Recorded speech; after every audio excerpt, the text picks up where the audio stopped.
कार्तिक मास महत्तम अध्याय 20। हरे कृष्ण, राधे राधे।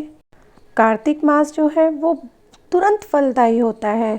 तभी हम कार्तिक मास में जो भी धर्म करते हैं, जो भी पुण्य करते हैं, जो भी कर्म करते हैं, पाप करो पुण्य करो, दीपदान करो, स्नान करो, जो भी करते हैं उसका फल हमें कार्तिक मास में तुरंत ही मिलता है।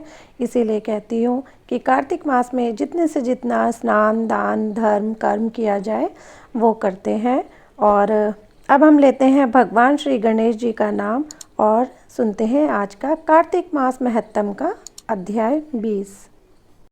प्रथम पूज्य वंदने करूं महादेव के लाल, रिद्धि सिद्धि दाता तुम्ही, तुम हो दीन दयाल। बोलो गणेश जी महाराज की जय।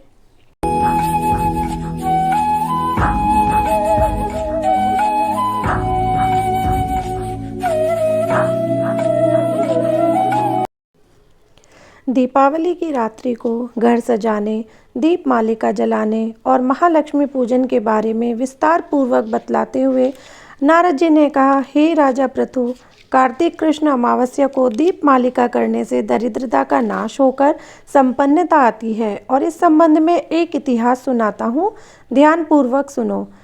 थुरसेन देश में सत्य शर्मा नाम का एक अत्यंत दरिद्र ब्राह्मण था। उसके मन में एकमात्र यही कामना थी कि यदि मेरे पास धन हो तो मैं उसे यज्ञ, दान, पूजा पाठ आदि कार्यों में व्यय करूं। अपनी दरिद्रता के निवारण का उपाय पूछने पर एक विद्वान ने उसे बताया कि तुम शिवजी की आराधना करो। ब्राह्मण सत्य शर्मा ने उसने सच्चे हृदय से भगवान शिव की उपासना प्रारंभ कर दी। 1 वर्ष बीतने पर शिवजी ब्राह्मण का रूप धारण करके उसके पास आए और बोले, हे विप्र, धन प्राप्ति के लिए तुम राजा के पास जाकर उससे वरदान मांगो कि कार्तिक की अमावस्या को तुम्हारे सिवाय कोई अपने घर में दीपक ना जलावे। ब्राह्मण ने ऐसा ही किया और राजा ने उसकी बात स्वीकार करके कार्तिक कृष्ण चतुर्दशी को सारे शहर में ढिंडोरा पिटवा दिया कि अमावस्या को कोई भी अपने घर में दीपक ना जलाए। राजा की आज्ञा मानकर अमावस्या की रात्रि को किसी ने भी दीपक नहीं जलाया।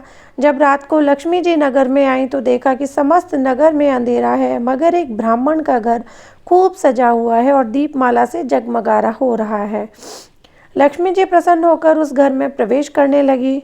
लक्ष्मी जी को अपने घर में प्रवेश करते देखकर सत्य शर्मा मार्ग रोककर खड़ा हो गया और कहने लगा, हे भद्रे, तुम्हारे पति अति कठोर हैं और तुम अत्यंत चंचल हो, अतः हमारे घर में प्रवेश मत करो। तब लक्ष्मी जी ने उत्तर दिया, भगवान के शयन के समय मैं आई हूँ, इस कारण निश्चय ही तुम्हारे घर में निवास करूँगी। यह सुनकर ब्राह्मण ने कहा, यदि आप इस बात की शपथ लो कि मेरी 3 पीढ़ियों तक इस घर में स्थायी निवास करोगी, तब इस घर में प्रवेश कर सकती हो। लक्ष्मी जी ने कहा, यदि तुम विधि पूर्वक मेरा पूजन करते रहोगे तो निश्चय ही मैं तुम्हारे घर में वास करूँगी। यह सुनकर ब्राह्मण ने पूछा कि मैं किस विधि से आपका पूजन करूं, आप मुझे पूरा विधि विधान बतलाइए। लक्ष्मी जी ने कहा, हे ब्राह्मण, प्रति वर्ष कार्तिक मास की अमावस्या को प्रातःकाल स्नान आदि से निवृत्त होकर देवताओं तथा पितरों का पूजन करो। दिन के तीसरे पहर में श्राद्ध करें, ब्राह्मणों को सुंदर पकवानों का भोजन कराओ। प्रदोष समय दीपमाला करो। तुलसी के समीप ब्राह्मण के घर में देव मंदिर, चौरास्ते, शमशान तथा गौशाला में अनेक दीप जलाने चाहिए। इस दिन बालक, वृद्ध तथा रोगी के अतिरिक्त अन्य कोई भोजन ना करे। सायंकाल स्वास्ति वाचन पूर्वक गणेश जी व कुबेर जी का पूजन करके संकल्प करो। तत्पश्चात लक्ष्मी जी का पूजन करो और कहो, कमल के आसन पर स्थित, कमल के फूलों की माला धारण करने वाली, कमल जैसे नेत्र, गंभीर नाभि, स्तन के भार से नम्र, सुंदर वस्त्रधारी, देवताओं के हाथियों द्वारा मणि युक्त घोड़ों से स्नान करने वाली, हाथ में कमल पुष्प लिए ऐसी लक्ष्मी जी मेरे घर में निवास करे। सर्वप्रथम लक्ष्मी जी को आसन दो, फिर पाद्य, अर्घ्य, आचमन, स्नान, वस्त्र, धूप, दीप, नैवेद्य, जल, तांबुल व सुपारी इन सभी वस्तुओं को अर्पण करके नमस्कार करो। दीप जलाओ और समस्त रात्रि भगवान का कीर्तन करो। इस प्रकार कुबेर तथा लक्ष्मी जी का पूजन करके ब्राह्मणों को भोजन कराने के बाद बंधु बांधवों सहित स्वयं भी भोजन करो। सत्य शर्मा ने विधिवत इसी प्रकार किया, जिससे उसके यहाँ काफ़ी धन धान्य हो गया। इसके बाद उसने अनेक यज्ञ और अन्य धार्मिक कार्य किए। जीवन के संध्या काल में सत्य शर्मा विरक्त होकर मथुरा चला गया और वहीं पर समाधिस्थ होकर विष्णुलोक को प्राप्त हुआ। इति 20वां अध्याय समाप्तम। तो फ्रेंड्स, यहाँ समाप्त होता है हमारा कार्तिक मास महत्तम का अध्याय 20।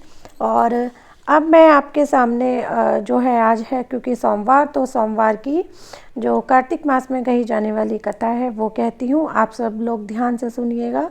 बोलो शिव जी महाराज की जय। महादेव जी कैलाश पर्वत पर जा रहे थे। पार्वती जी बोली मैं भी चलूँगी। महादेव जी बोले पार्वती जी तुम मत चलो, तुम्हें भूख प्यास लगेगी। वह बोली महाराज मैं तो चलूँगी। रास्ते में बोली महाराज मुझे भूख लगी है, मुझे तो खीर खांड का भोजन चाहिए। महादेव जी बोले मैंने तो कही थी मत चलो। एक साहूकार के घर आ गए। साहूकारनी बोली महाराज क्या चाहिए। महादेव जी बोले हमारी पार्वती जी को खीर खांड के भोजन चाहिए। वो बोली मोड़ा मोड़नी ने खीर खांड के भोजन चाहिए थे तो घर में क्यों ना रहे। आगे चल दिए। एक बुढ़िया मिली, बोली आओ महाराज बैठो। महादेव जी बोले पार्वती जी ने खीर खांड के भोजन चाहिए। बुढ़िया लोटा लेके चल दी। महादेव जी बोले बुढ़िया कहाँ चली। वह बोली दूध चावल खांड लेने जाऊँ। महादेव जी बोले घर में देखे तो दूध के टोकने भरे हैं, चावल की परात भरी है, खांड की बोरी धरी है। टोकना भर के खीर बना ली। महादेव पार्वती जिमा दिया। बुढ़िया बोली अब इसका क्या करूँ, मेरे तो कोई भी ना है। तो महादेव जी बोले आँख मींच ली। आँख खोल कर देखे तो खूब परिवार हो रहा है। अब बोली महाराज कहाँ रखूँ। महादेव जी ने झोंपड़ी के लात मारी, महल हो गया। अब खीर कटोरे भर भर के बांटने लगी। साहूकारनी आई, बोली तेरे खीर कहाँ से आई। बोली हमारे महादेव पार्वती जी आए थे। साहूकारनी बोली मेरा धन तेरे गैल गए, मुझे कुछ भी ना रहा। अब वो भागी चली गई। मोड़ा मोड़िया ठहरियो, बोली मेरा धन उसको